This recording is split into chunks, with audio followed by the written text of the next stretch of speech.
નમસ્કાર, હું આસ્થા ગોસ્વામી ધ કેસરી ન્યૂઝ સાથે. પદ્મિની બા વિશે શું કહ્યું કીર્તિ પટેલે? કે પહેલા તમે એમ કહો કે તમારે કરવું છે શું? કેમ કે આજે ક્ષત્રિય સમાજના 92 સંકલન સમિતિએ તમને ખુલ્લેઆમ સપોર્ટ કર્યો, મહાસંમેલન કર્યું, છતાં પણ તમને 92 સંકલન સમિતિ પરથી આજે ભરોસો ઉડી ગયો અને તમારા મનમાં ઘણા બધા વિચારો આવી ગયા કે આ લોકો આમ કરી દીધું, ભળી ગયા, મને એકલી મૂકી દીધી.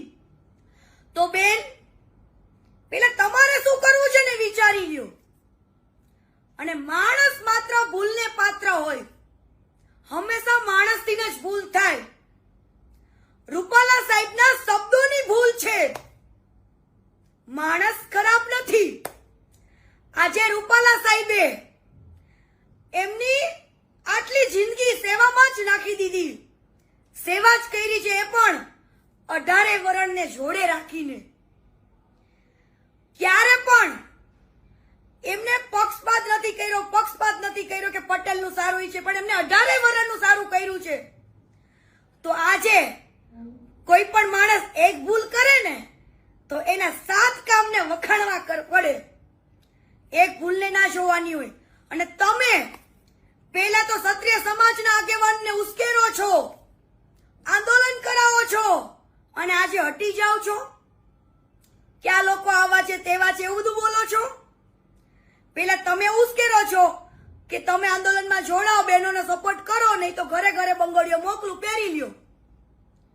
તો બેન, તમે તમારા સમાજનું સારું નથી બોલતા તો બીજાનું શું?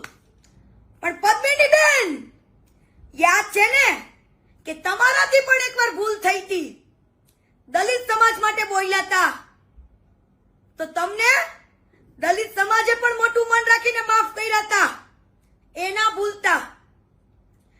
અને બેન, રૂપાલા સાહેબના શબ્દોની ભૂલ છે, એમને વારંવાર 3 થી 4 વાર માફી માંગી, છતાં પણ તમે નવા વિચારો, તમારા નવા આંદોલનો કે હું ભૂખ્યા પેટે બેઠી છું, હું જોહર કરી. તો બેન, તમે તો જોહરને બદનામ કર્યું. જોહર કોને કહેવાય ને, ઇતિહાસો તો અમે વાંચ્યા છે, પેલા તમે વાંચી લેજો. અને બીજી વસ્તુ કે આજે માણસના કામ બોલે છે, ભાજપ સરકારના કામ બોલે છે, ત્યારે એમને લાખો લોકો આજે ચાહે છે. એક ભૂલને ના લેવાની હોય. અને મારી પાસે એક વિડીયોનું પ્રૂફ છે, એની અંદર એવું બોલે છે કે અમે આલુ મવાલીની દીકરીઓ નથી, અમે આલુ મવાલીની બાયડીઓ નથી. તો શું બીજા બધા સમાજના આલુ મવાલી છે? તો તમે તમારી જીભ ઉપર કંટ્રોલ રાખો અને પછી બોલો. આજે ક્ષત્રિય સમાજે આટલું બધું હેલ્પ કરવાથી તમે એમને શું આપ્યું?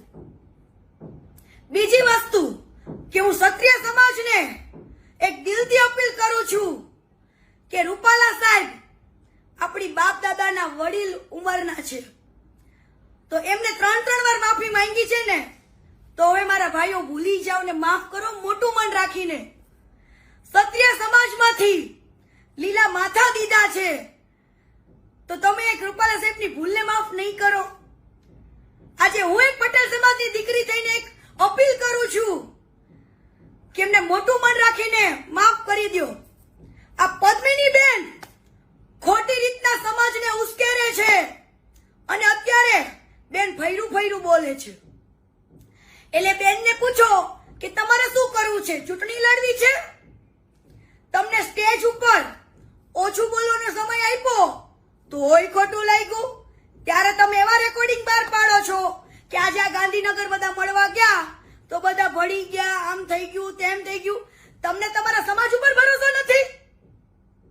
બીજી વસ્તુ, તમે એમ બોલો છો કે સાપા બાંધીને આ લોકો આટા મારે છે, ભાકા ફોજદારી કરે છે. કેમ? તમારા ભાઈઓ ઉપર તમને ભરોસો નથી.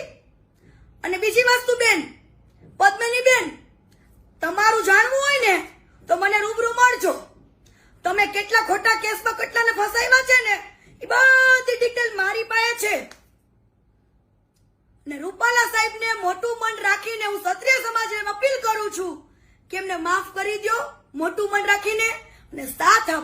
સહકાર આપો.